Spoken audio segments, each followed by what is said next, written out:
Movie की शुरुआत में हमें दिखाया जाता है कि एक ड्राइवर ने रोड पर किसी हिरन का एक्सीडेंट कर दिया है।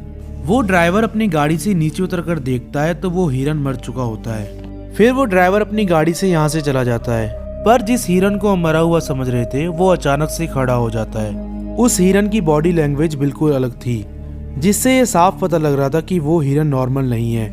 दोस्तों, ये सब क्यों हुआ ये हमको इस मूवी में आगे देखने को मिलेगा। इसके अगले सीन में हम देखते हैं कि एक आदमी जिसका नाम सियोकवू होता है वो किसी कंपनी का मैनेजर होता है। कुछ समय पहले ही सियोकवू का डिवोर्स हो चुका होता है, लेकिन इसकी एक बेटी होती है जो कि इसके पास रहती है। उसका नाम सोइन होता है। आज सोइन का बर्थडे होता है, इसलिए जब वो घर जाता है तो उसके लिए गिफ्ट्स लेकर जाता है, लेकिन सोइन वो गिफ्ट्स नहीं लेती। वो बस अपनी माँ से मिलने की जिद करती है, जो कि इस समय बुसान में है। सियोकवू उसकी बात मान लेता है और अगले दिन ये दोनों बुसान जाने वाली ट्रेन में बैठ जाते हैं। जब ये ट्रेन प्लेटफॉर्म से चलना शुरू हो जाती है तो एक आदमी जिसके पास टिकट नहीं होती वो ट्रेन के टॉयलेट में जाकर चुपकर बैठ जाता है। जब उससे टिकट मांगी जाती है तो वो कहता है कि यहाँ सभी लोग मारे जाएंगे। ये काफी डरा हुआ होता है, लेकिन इसकी हालत भिखारी जैसी होती है, इसलिए इसको पागल समझकर इसकी बात को इग्नोर कर दिया जाता है। अब जब ये ट्रेन यहाँ से चलने वाली होती है तो इस ट्रेन में एक लड़की एंटर होती है जो कि काफी जख्मी हालत में होती है। वो धीरे धीरे एक ज़ॉम्बी में कन्वर्ट हो जाती है। इसकी ये हालत देखकर इस ट्रेन की एक लेडी अटेंडेंट इसके पास आ जाती है, लेकिन वो तब तक उसे काट जाती है। इसके काटने के बाद वो लड़की भी कुछ ही समय में ज़ॉम्बी बन जाती है। अब ये दोनों उस ट्रेन के डब्बे में जितने भी लोग होते हैं उन सब पर हमला कर देते हैं। देखते ही देखते इस डब्बे में जितने भी लोग होते हैं वो सभी ज़ॉम्बी बनना शुरू हो जाते हैं और बाकी के बचे हुए लोग दूसरे डब्बे की तरफ भाग जाते हैं। सियोकवू अपनी बेटी को लेकर दूसरे डब्बे में आ जाता है, जहाँ पर सभी ट्रैवलर्स अभी सेफ होते हैं। लेकिन यहाँ एक मोटा आदमी होता है जिसका नाम सैंगवा होता है। वो अपने प्रेग्नेंट वाइफ के साथ यहाँ से इनके डब्बे की तरफ आ रहा होता है। इनके पीछे कई सारे ज़ॉम्बीज होते हैं, इसलिए उसे बचाने के लिए सियोकवू उस दरवाजे को खोल देता है और उन्हें अंदर ले लेता है। अब यहाँ एक अनाउंसमेंट होती है कि ये ट्रेन इस हादसे की वजह से अगले स्टेशन पर नहीं रुकेगी। ये सुनकर ये सभी पैसेंजर्स और भी ज्यादा परेशान हो जाते हैं, इसलिए इनमें से एक पैसेंजर कैप्टन के पास जाता है और उसे कहता है कि ट्रेन को अगले स्टॉप पर रोका जाए, नहीं तो वो ज़ॉम्बीज हमें किसी भी वक्त मार सकते हैं। लेकिन कैप्टन उसे कहता है कि मैं ऐसा नहीं कर सकता, मुझे ऊपर से ऑर्डर मिले हैं। दरअसल ट्रेन अपने अगले स्टॉप पर इसलिए नहीं रुकी होती क्योंकि जब ये लोग उस स्टेशन तक पहुंचते हैं तो ये वहां देखते हैं कि वहां हर तरफ ज़ॉम्बीज होते हैं। वहां मौजूद हर इंसान को वो अपने शिकार बना रहे थे और ये नज़ारा वो अंदर से देखते रहते हैं। इसके बाद ये सभी अपना फोन चेक करते हैं। फिर इनको पता लगता है कि ज़ॉम्बीज सिर्फ इनके ट्रेन में ही नहीं, वो पूरे शहर पर अटैक कर चुके हैं। जिसके बाद यहाँ एक और अनाउंसमेंट होती है और इन सभी को बताया जाता है कि ट्रेन अगले स्टेशन पर रुकेगी और आप सभी की सेफ्टी के लिए वहाँ आर्मी को बुला लिया गया है। ये सुनकर ये सभी थोड़ा रिलैक्स महसूस करते हैं। सियोकवू अपने बॉस को कॉल करता है ये जानने के लिए कि अगला स्टेशन सेफ है या नहीं, लेकिन उसका बॉस इससे कहता है कि आर्मी वहाँ पहुँच चुकी है जो कि तुम्हें क्वारंटाइन कर देगी। सियोकवू अपनी बेटी के साथ क्वारंटाइन नहीं होना चाहता, इसलिए वो अपनी बॉस से हेल्प मांगता है। तो उसका बॉस उसे कहता है कि तुम मेन गेट से बाहर ना जाकर ईस्ट वाले गेट से बाहर जाना, जहां मेरे आदमी तुम्हें वहां से बाहर ले जाएंगे। अगले सीन में हम देखते हैं कि ट्रेन उस स्टेशन तक पहुंच जाती है, पर यहाँ कोई भी पैसेंजर नहीं होता। ये स्टेशन बिल्कुल वीरान होता है। फिर ये लोग एक एक करके उस ट्रेन से बाहर निकलते हैं। यहाँ ये सब के सब बहुत डरे हुए होते हैं क्योंकि अब इनके मन में ये डर होता है कि कोई ज़ॉम्बी इन पर हमला न कर दे। ये लोग यहाँ से बाहर जाने लगते हैं, लेकिन सियोकवू अपनी बेटी के साथ ईस्ट वाले गेट की तरफ जाने लगता है। यहाँ सियोकवू की बेटी सोइन उससे कहती है कि हमें उन सभी को भी अपने साथ लेकर जाना चाहिए, लेकिन सियोकवू उसे कहता है कि इस समय हमें सिर्फ हमारे बारे में सोचना चाहिए। जिसके जवाब में सोइन उसे कहती है कि तुम बहुत सेल्फिश हो और तुम सिर्फ अपने बारे में ही सोचते हो, इसलिए मम्मी ने तुम्हें डिवोर्स दे दिया। इधर हम देखते हैं कि बाकी के लोग वहाँ से मेन गेट से बाहर जा रहे होते हैं कि तभी वो देखते हैं कि बाहर जितने भी आर्मी वाले होते हैं वो सभी ज़ॉम्बी में कन्वर्ट हो चुके होते हैं और वो सब उन सबको काटने के लिए आगे बढ़ते हैं। यहाँ वो कई लोगों को अपना शिकार बना लेते हैं। दूसरी तरफ सियोकवू को लगता है कि उसके बॉस ने उसकी मदद के लिए कुछ लोग भेजे हैं, इसलिए वो अपनी बेटी को वहाँ रुकने के लिए कहता है और उस तरफ जाने लगता है।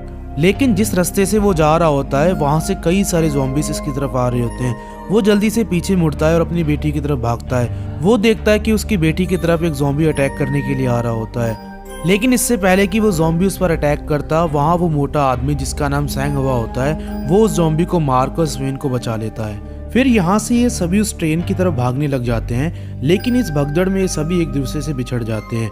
वो छोटी बच्ची स्विन सैंगवा की वाइफ के साथ ट्रेन के किसी कंपार्टमेंट में घुस जाते हैं, जिनके साथ एक आदमी होता है। दूसरी तरफ सियोक-वू और सैंगवा इस ट्रेन की तरफ आने लगते हैं, जिनके पीछे कई सारे ज़ॉम्बीज होते हैं। ट्रेन अपने प्लेटफॉर्म से चलना स्टार्ट हो जाती है। फिर ये जल्दी से किसी कंपार्टमेंट में चढ़ जाते हैं। इनके साथ एक बास्केटबॉल प्लेयर भी होता है, जिनके दोस्तों को ज़ॉम्बीज ने अपना शिकार बना लिया था।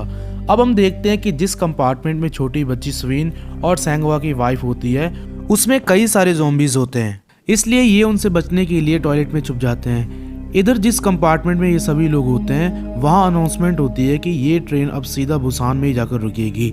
सियोक-वू को अपनी बेटी की फिक्र हो रही होती है, क्योंकि उसका फ़ोन नहीं लग रहा होता। इसलिए सैंगवा जो अपनी वाइफ को कॉल करता है, तो उसे पता चलता है कि सियोक-वू की बेटी भी उसके साथ होती है, जो कि कंपार्टमेंट नंबर 13 के एक टॉयलेट में छुपे हुए होते हैं। ये सुनकर सियोक-वू उसे उस कंपार्टमेंट में जाने के लिए कहता है, पर ये तीनों इस वक्त कंपार्टमेंट नंबर 9 में होते हैं और इनके बीच 4 कंपार्टमेंट में ज़ॉम्बीज होते हैं। लेकिन फिर भी ये तीनों अपनी फैमिली के पास जाना चाहते हैं, इसलिए सैंगवा सबसे आगे होकर उन ज़ॉम्बीज को मारना शुरू कर देता है। यहाँ इनको काफ़ी मुसीबतों का सामना करना पड़ता है, पर ये उस कंपार्टमेंट को पार कर लेते हैं। अगले कंपार्टमेंट में बेसबॉल की टीम के लड़के होते हैं, जो कि अब ज़ॉम्बी बन चुके होते हैं। इनके साथ जो एक लड़का होता है, ये सभी लोग उसके साथ ही होते हैं, इसलिए वो उन पर वार नहीं करता। पर सैंगवा और सियोक-वू उन सबको मारकर वहां से आगे बढ़ते हैं। जब ये इन ज़ॉम्बीज को मार रहे होते हैं, तो ये ट्रेन किसी टनल से गुजरती है, जिससे यहाँ हर तरफ अंधेरा हो जाता है। इस वजह से ज़ॉम्बीज इनको मार नहीं पा रहे होते। ये तीनों समझ जाते हैं कि ज़ॉम्बीज अंधेरे में नहीं देख पाते, इसलिए इसी मौके का फायदा उठाकर ये इस कंपार्टमेंट को पार कर लेते हैं।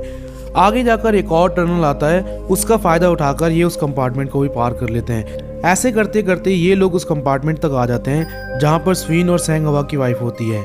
ये सभी एक दूसरे से मिलकर काफी खुश होते हैं, पर तभी यहाँ उजाला हो जाता है। इससे पहले कि ये उनका शिकार बनते, ये सामने वाले टॉयलेट में छुप जाते हैं। थोड़ी देर बाद एक और टनल आता है और ये लोग उस अंधेरे का फायदा देकर इस कंपार्टमेंट को पार करने की कोशिश करते हैं। इस बार ज़ॉम्बीज की तादाद ज्यादा होने पर ये लोग विंडो के ऊपर वाले हिस्से पर चढ़ के पार करने की कोशिश करते हैं। जब ये आधे रास्ते तक आते हैं, तो इनमें से एक आदमी वहां से नीचे गिर जाता है। सियोक-वू उसे बचाने के चक्कर में उसके साथ ही रह जाता है। तब तक बाकियों ने ये कंपार्टमेंट पार कर लिया था, लेकिन इसी वक्त ट्रेन ने उस टनल को पार कर लिया था, जिससे वहाँ उजाला हो जाता है। ये देखकर सियोक-वू और वो आदमी सीट के पीछे छुप जाते हैं, लेकिन थोड़ी देर बाद मौके का फायदा देकर ये वहां से भागकर उन लोगों के पास आ जाते हैं और अब आखिरकार ये सभी लोग कंपार्टमेंट नंबर 14 तक आ चुके होते हैं। अब ये लोग कंपार्टमेंट नंबर 15 तक आ जाते हैं, लेकिन वो लोग इनके लिए दरवाजा नहीं खोलते, क्योंकि उनमें से एक आदमी होता है जो कि बहुत ज्यादा सेल्फिश होता है। वो उन सबसे कहता है कि ये लोग इन्फेक्टेड हो चुके हैं, इसलिए हमें इनके लिए दरवाजा नहीं खोलना चाहिए। इधर सियोक-वू पीछे मुड़कर देखता है कि वो दरवाजा पूरी तरीके से बंद नहीं हुआ होता और सैंगवा बड़ी मुश्किल से उन ज़ॉम्बीज को रोक रहा होता है, इसलिए वो उसकी मदद करने के लिए इस तरफ आता है। ये दोनों उन्हें काफी देर तक रोक कर रखते हैं, लेकिन सैंगवा को लगता है कि ये दोनों उन्हें ज्यादा देर तक रोक कर नहीं रख सकते, इसलिए वो सियोक-वू को यहाँ से जाने के लिए कहता है और साथ ही साथ उसकी बेटी और वाइफ को भी यहाँ से ले जाने के लिए कहता है। सियोक-वू उसकी बात मानकर उन सभी को यहाँ से कंपार्टमेंट नंबर 15 की तरफ लेकर जाता है। ये सभी लोग वो दरवाजा तोड़कर इस तरफ आ जाते हैं, लेकिन वो सेल्फिश आदमी दूसरा वाला दरवाजा बंद कर देता है, जिस वजह से फिर से ये लोग वहाँ फंसे रह जाते हैं। इधर वो ज़ॉम्बीज दरवाजा तोड़कर वहाँ से अंदर आ जाते हैं और वो सैंगवा को अपना शिकार बना लेते हैं, लेकिन तब तक सियोक-वू और वो बेसबॉल प्लेयर उस दरवाजे को खोलकर कंपार्टमेंट नंबर 15 में आ जाते हैं। लेकिन इनके साथ एक लेडी होती है जो कि उन ज़ॉम्बीज का शिकार बन जाती है। सियोक-वू यहाँ आकर उस आदमी को मारने लग जाता है, पर वो आदमी बाकी सभी लोगों से कहता है कि ये सभी इन्फेक्टेड हैं। उसकी बात सुनकर सभी लोग इन पर शक करते हैं और इनको अगले डिब्बे में जाने के लिए कहते हैं। इनकी बात मानकर इनको मजबूरन अगले डिब्बे में जाना पड़ता है। अब यहाँ एक लेडी होती है जिसकी बहन ज़ॉम्बी बन चुकी होती है। वो उसे दूसरी तरफ से देख रही होती है, जिसे देखकर वो उस दरवाजे को खोल देती है और वहाँ मौजूद सभी ज़ॉम्बीज इनके कंपार्टमेंट में घुस जाते हैं और इन सभी को काटने लग जाते हैं।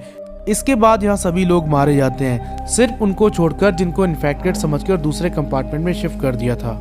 इसके बाद अगले सीन में हमें इस वायरस के फैलने का कारण पता लगता है। दरअसल सियोक-वू अपने किसी पार्टनर से फोन पर बात कर रहा होता है। तब हमें इस बात का पता चलता है कि ये वायरस वायरटेक प्लांट से फैला है, जिसके सारे शेयर्स इन्होंने बेच दिए थे, जिससे एक कंपनी को बहुत लॉस हो गया था और उन्होंने ये वायरस फैला दिया था। अब इस बात का सियोक-वू को बहुत दुख होता है, क्योंकि उसके एक डिसीजन की वजह से आज पूरे वर्ल्ड में वायरस फैल चुका है। अगले सीन में हम देखते हैं कि इनके सामने एक ट्रेन का डब्बा पलट चुका है, जिस वजह से ये लोग अब यहाँ से आगे नहीं जा सकते।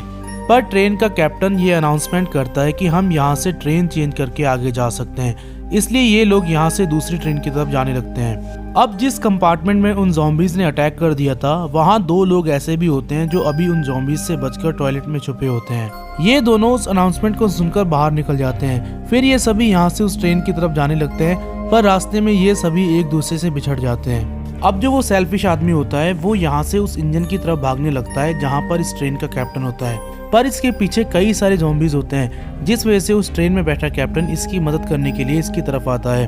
पर ये यहाँ भी एक बार फिर से गद्दारी दिखाता है। ये उस कैप्टन को उन ज़ॉम्बीज की तरफ धक्का देकर यहाँ से भाग जाता है, पर इसी बीच उनमें से एक ज़ॉम्बी इसके पैर पर काट लेता है, जिस वजह से ये उस इंजन तक तो पहुँच जाता है। पर थोड़ी देर बाद जब सियकवू अपनी बेटी और सेंग हवा की वाइफ के साथ वहाँ पहुँचता है, तो तब तक वो पूरी तरह से ज़ॉम्बी में कन्वर्ट हो चुका था, जिसके बाद वो सियकवू पर अटैक कर देता है। सियकवू उससे बचने की पूरी कोशिश करता है, पर फिर भी वो उसके हाथ पर काट देता है। इसके बाद सियकवू को ये लगता है कि वो जल्दी एक ज़ॉम्बी बन जाएगा, इसलिए वो जल्दी से उस आदमी को मारकर अपनी बेटी और उस लड़की को इंजन रूम में बंद कर देता है। यहाँ वो आखिरी बार अपनी बेटी से मिलता है और उसे कहता है कि तुम बुसान जाकर अपनी माँ से मिलना और उनके पास ही रहना।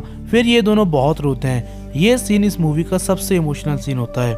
फिर ये उस इंजन रूम से बाहर आ जाता है और अब इसे पता होता है कि ये किसी भी वक्त ज़ॉम्बी बन सकता है, इसलिए वो इन दोनों को बचाने के लिए इंजन के लास्ट पोर्शन में आकर वहाँ बहुत रोता है और यहाँ अपनी बेटी के कुछ मोमेंट्स याद करता है जब वो पैदा हुई थी। अब थोड़ी ही देर में वो देखते ही देखते एक ज़ॉम्बी में कन्वर्ट हो जाता है, जिसके बाद वो इस इंजन से कूदकर अपनी जान दे देता है, क्योंकि वो नहीं चाहता कि वो अपनी बेटी को कोई नुकसान पहुंचाए। इसकी बेटी इंजन रूम से ये सब देख रही होती है और वो बहुत रोती है। अब अगले सीन में हम देखते हैं कि ये दोनों अब फाइनली बुसान तक पहुंच जाते हैं। फिर ये दोनों उस इंजन से बाहर निकलते हैं और एक टनल की रास्ते से आगे बढ़ते हैं, पर वहाँ कुछ सोल्जर्स बैठे होते हैं जो कि इनको ज़ॉम्बी समझकर इन पर निशाना लगा देते हैं। लेकिन स्विन यहाँ एक पोएम गाने लगती है जो कि वो अपने पापा के लिए गाना चाहती थी, लेकिन वो कभी गा नहीं पाई, इसलिए वो आज उसके मरने के बाद गाती है। ये सुनकर वो सोल्जर समझ जाते हैं कि ये ज़ॉम्बीज नहीं है और फिर ये उनके पास जाकर उनको अपने साथ ले लेते हैं, जिसके बाद ये मूवी यहाँ खत्म हो जाती है। दोस्तों, अगर आपको ये वीडियो अच्छी लगी हो तो वीडियो को लाइक करें और हमारे चैनल को सब्सक्राइब करें।